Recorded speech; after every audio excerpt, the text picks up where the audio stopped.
నమస్కారం అందరికీ.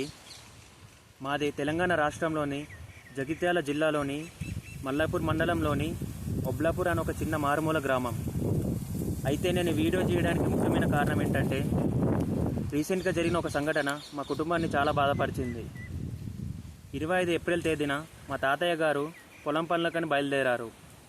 అక్కడ పొలం పనులు చేసుకుంటుండగా పాము కాటుకు గురయ్యారు. మేము వెంటనే మా దగ్గరలో ఉన్న మెట్పల్లిలోని ఒక ఆసుపత్రికి తీసుకెళ్లాము. అక్కడ సరైన వైద్య సదుపాయాలు లేక అక్కడి నుండి నిజామాబాద్ తీసుకెళ్లాల్సి వచ్చింది. దీనికి మొత్తం పట్టిన వ్యవధి 3 గంటలు. అయితే తీరా అక్కడికి వెళ్ళాక డాక్టర్ గారు ఏమన్నారంటే, మీరు కొద్దిగా ముందు రావాల్సిందని, ఇప్పుడు మా చేతిలో ఏది లేదని చెప్పారు. అయితే నేను ఈ ప్రభుత్వాన్ని ఒకటే అడుగుదాం అనుకుంటున్నాను. ప్రభుత్వం ఎప్పుడు చెప్తూ ఉంటుంది కదా, విద్య వైద్యం మాకు 2 కళ్ళని, మేము ఎప్పుడు వాటిని జాగ్రత్తగా చూసుకుంటామని. కానీ మాలాంటి మారుమూల గ్రామంలో ఇంకా సరైన వైద్య సదుపాయాలు లేక ఇలాంటి చావులు ఎన్నో జరిగాయి. మా తాతయ్య గారు ఒక్క మరణమే కాదు మా ఊర్లో జరిగింది. ఇంతకుముందు కూడా ఇలాంటి సంఘటనలు చాలా జరిగాయి. ఇంకా ఎలాంటి మార్పు రాకపోతే ఇక ముందు కూడా ఇలాంటి చావులు ఎన్నో చూస్తాం మనం.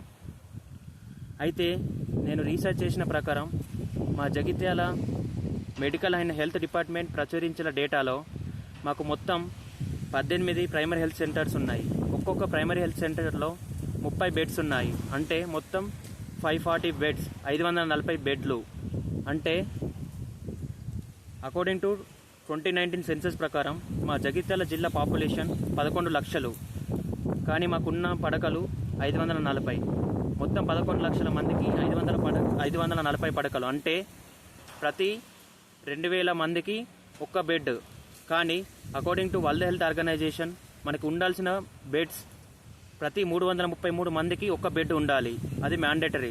కానీ ఇక్కడ చూసుకుంటుంటే దాదాపు 2000 పైగా ఉన్న జనాలకి ఓన్లీ ఒక్క బెడ్ ఉంది.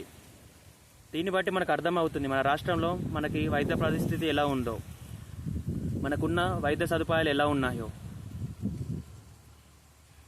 నేను ఈ వీడియో తీయడానికి కూడా ముఖ్యమైన కారణం ఏంటంటే, ఏదో ఈ గవర్నమెంట్కి ఒక రోజులో మార్చేద్దామని కాదు. రేపు మీరు ఓటేసే సమయంలో నేను చెప్పిన ఒక చిన్న ఇన్ఫర్మేషన్ మీ మెదడుకు తడుతుందని, మీరు ఓటేసే ముందు ఒక అవేర్నెస్తో మీ ఓటు వేస్తారని ఒక చిన్న కోరికతోనే నేను ఈ వీడియో చేశాను. ఈ వీడియో చూసిన ప్రతి ఒక్కరూ మీ ఓటుని అమ్ముకోకుండా ఏదో మీ వాడని, మా కమ్యూనిటీ వాడని, మా ఊరు వాడని, మా కులం వాడని, మా ప్రాంతం వాడని,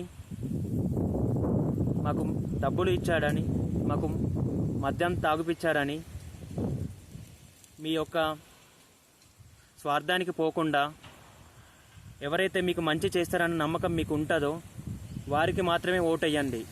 మీ ఓటుని అమ్ముకొని తర్వాత ఇలాంటి పరిస్థితి తెచ్చుకోకండి.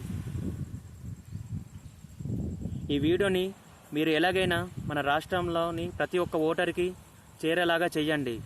నా ఒక చిన్న కోరికను తీర్చండి. ధన్యవాదాలు.